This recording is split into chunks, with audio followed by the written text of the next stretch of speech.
ভাড়া বাড়তি বেশি ভাই, এই কারণে হেঁটে যাচ্ছেন কেন? ভাড়া বাড়তির কারণে আমরা হেঁটে যাচ্ছি।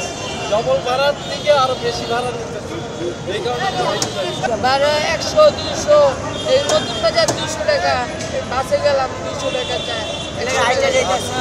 আব্দুল্লাহপুর যাইতে নিতেছে 50 টাকা করে, যেখানে 10 টাকা ভাড়া সেখানে 50 টাকা।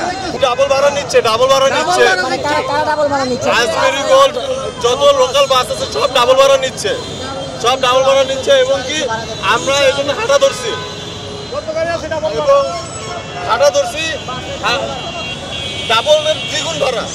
আমরা যেটা আসতাম পিকআপ গুলো কেমন ভাড়া নিচ্ছে? পিকআপও ডাবল ভাড়া যাচ্ছে, পিকআপও ডাবল ভাড়া যাচ্ছে, সবগুলো ডাবল ভাড়া যাচ্ছে। এখানে কোনো কিছু হচ্ছে না। আরে বন্ধ আসলে কি? হ্যাঁ চলতেছে। তাহলে ওই অবরোধটা কেন? সিএনজি চালানোর অবরোধটা কেন আপনি বলেন? আমি বলতে পারি না ভাই, আমরা তো এদিকে চালাই, এদিকে ঢাকার কর্মে যেতাম।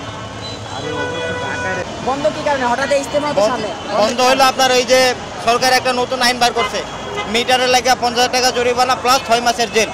আমরা এই আইন মানি না, এই আইন আমরা মানি না। আচ্ছা, এখানে তো ইজতেমা হচ্ছে, ইজতেমার তো একটা পরিষেবা আপনারা দেন, এই ক্ষেত্রে আপনাদের কি মনে হয়? এখন আমাদের তো ভয়ে গাড়ি চালাতে পারি না, 50,000 টাকা জরিমানা 6 মাসের জেল।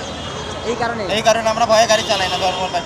আমরা ঢাকা মেট্রো গাড়ি চালাই ভাই, এই যে আজকে আমরা চালাইতে পারি না, আমাদের একটাই অভিযোগ যে বাইরের গাড়ি যায়, গাড়ি চালাতে আবার 50,000 টাকা জরিমানা একটা ড্রাইভারের কি সম্ভব?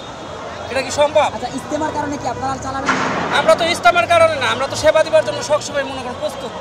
আমরা ড্রাইভার যারা তারা সেবা দেওয়ার জন্য সবসময় প্রস্তুত, কিন্তু এই আইনের কারণে আমরা গাড়ি বার করতে পারি না আজকে।